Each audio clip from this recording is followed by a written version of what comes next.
Hi friends, போன வீடியோவில் பார்த்தீங்கன்னா ஃப்ரண்ட் பேக் எப்படி ஃபினிஷ் பண்ணணும்னு பார்த்தோம். ஸோ இதை வந்து இப்போ நம்ம ஷோல்டர் ஜாயின் பண்ணிக்கலாம். நல்ல பக்கமும் ஒன்றா இருக்கிற மாதிரி வச்சுட்டு ஷோல்டரை வந்து நம்ம 1/2 இன்ச் ஷோல்டருக்கு விட்டுருக்கோம். ஸோ 1/2 இன்ச் நம்ம மார்க் பண்ணி நம்ம ஸ்டிச் பண்ணிக்க வேண்டியதான்.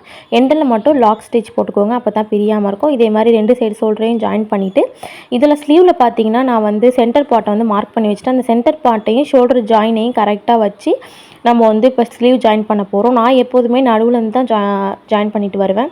அப்போ தான் எனக்கு ஈஸியாக இருக்கும். இதே மாதிரி பொறுமையாக பண்ணிக்கோங்க. பூனம் சாரிங்கும் போது நம்ம ரொம்ப ரொம்ப பொறுமையாக தான் பண்ணணும்.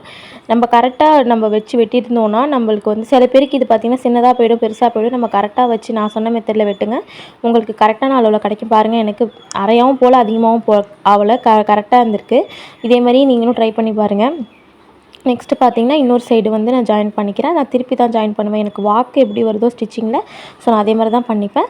இப்போ வந்து பார்த்தீங்கன்னா மேலே லைனிங் கிளாத் அந்த மெயின் கிளாத் வந்துருச்சு, கீழே ஸ்லீவோட இது போயிடுச்சு. ஸோ பார்த்து கொஞ்சம் பொறுமையாக ஸ்டிச் பண்ணிக்கோங்க. ரொம்பவும் இழுக்கவும் கூடாது. கரெக்டாக வச்சு நம்ம மார்க் பண்ணோம்னா நம்மளுக்கு கரெக்டாக வந்துடும் இதே மாதிரி. ஸோ இதே மாதிரி நம்ம ஃபினிஷ் பண்ணி ஃபஸ்ட்டு கையை எடுத்தாச்சு.